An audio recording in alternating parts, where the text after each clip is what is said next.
Of the three main races in Tolkien's world, elves, men, and dwarves, it's quite apparent that dwarves received the least amount of love, and that makes sense. Dwarves were not part of Iluvatar's original plan for Arda, and literally became his adopted children. Speaking of that plan, the idea was that the elves would leave Middle-earth, and that men would rule it. So what about the dwarves? How did they fit in, and what ended up happening to them? What happened to the dwarves isn't really a mystery. It's summarized in this paragraph that can be found in the making of Appendix A in the Peoples of Middle-earth. And the line of Dain prospered, and the wealth and renown of that kingship was renewed, until there arose again for the last time an heir of that house that bore the name of Durin. And he returned to Moria, and there was light again in deep places, and the ringing of hammers and the harping of harps, until the world grew old, and the dwarves failed, and the days of Durin's race were ended. Basically, sometime in the Fourth Age, a descendant of Thorin III Stonehelm, possibly even his son, was named Durin VII, and under the leadership of Durin VII, Durin's folk would manage to reclaim Moria and make it a place of light and beauty and music once again. However, the passage is also bittersweet in the sense that it tells us that as the world grew old, the dwarves failed and eventually died out. And given that our world and Tolkien's world are supposed to be the same, the fact that there are no dwarves running around today confirms the grim reality that the dwarves did in fact die out is true. We don't know when exactly, perhaps late in the Fourth Age or perhaps even in the Fifth Age, but I would say certainly no later than that.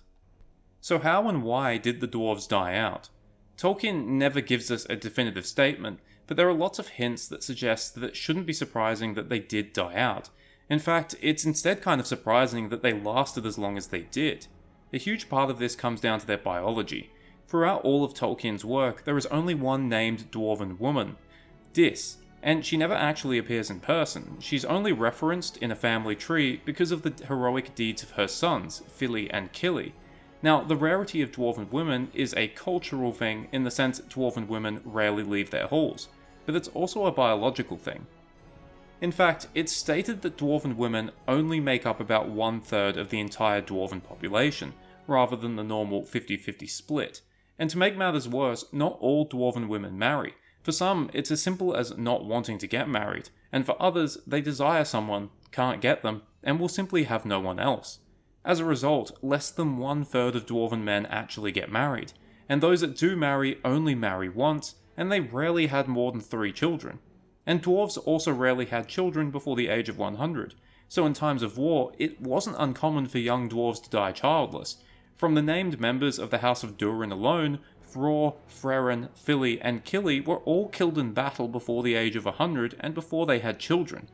The reason for their quirky biology is never explained, but I do have a theory, that Iluvatar intentionally placed these limits upon the dwarves so that they would never have the numbers to truly steal the spotlight from elves and men. So it should be fairly obvious that dwarves had a major problem when it came to population growth.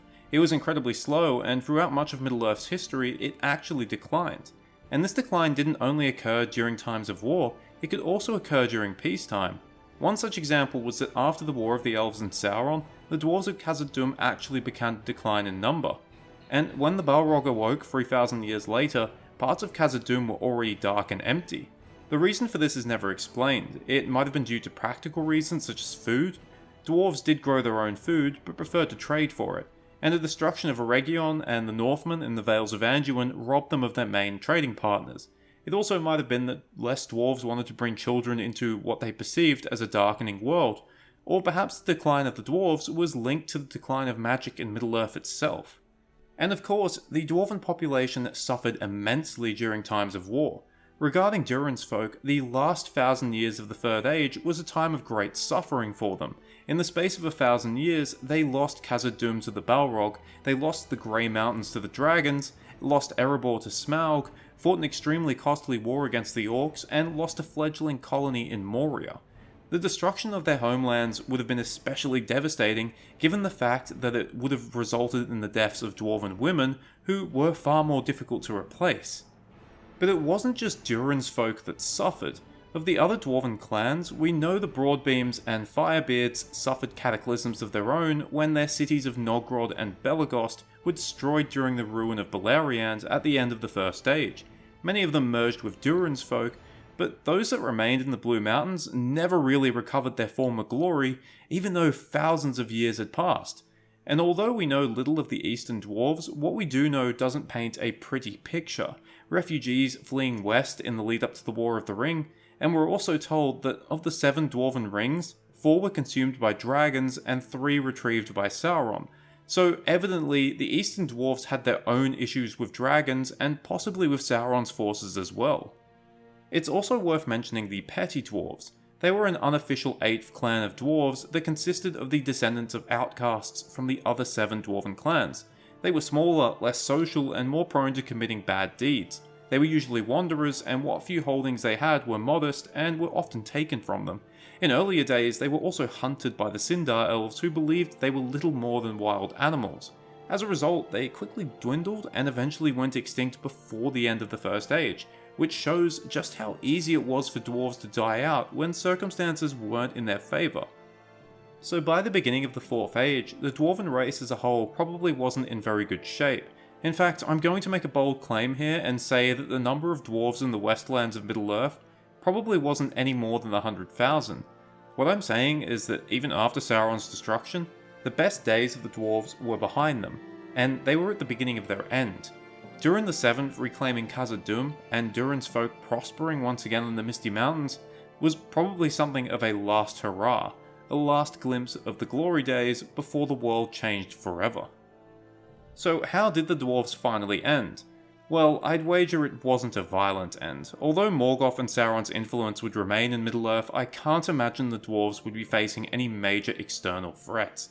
There would be the challenge of clearing away orcs, trolls, and dragons, especially those that lingered in their old homelands, but it certainly wouldn't be on a scale that the dwarves hadn't already faced.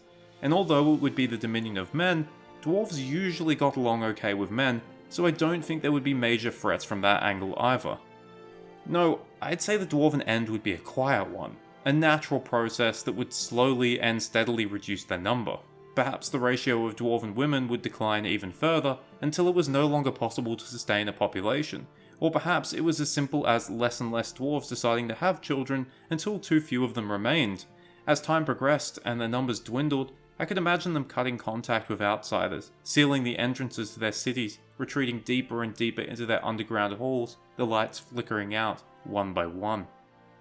I know this sounds grim. After all, there is an existential dread that surrounds the topic of extinction, but one must factor in dwarven beliefs. They were aware that they were not part of the original plan, that this world was not meant for them. Much like most of the elves in Middle-earth accepted that they had to leave, I can imagine many dwarves accepted that their days were always numbered. But in saying that, they believed that Aule would look after them, and that they still had a role to play in the future, that they would help remake Arda after the last battle. So as the final lights went out in Khazad-dûm, perhaps they took solace in those thoughts. Thank you for watching. I hope you enjoyed it or at least found it interesting. Perhaps you also found it sad. Extinction is an incredibly depressing topic, and one that's becoming all too common. I promise that my next video will be more light-hearted, maybe about hobbits, but maybe not about what happened to them because that's also depressing. Anyway, cheers, farewell, and remember, if you're ever feeling lonely, just be glad you're not a dwarf who can't find love because of simple maths.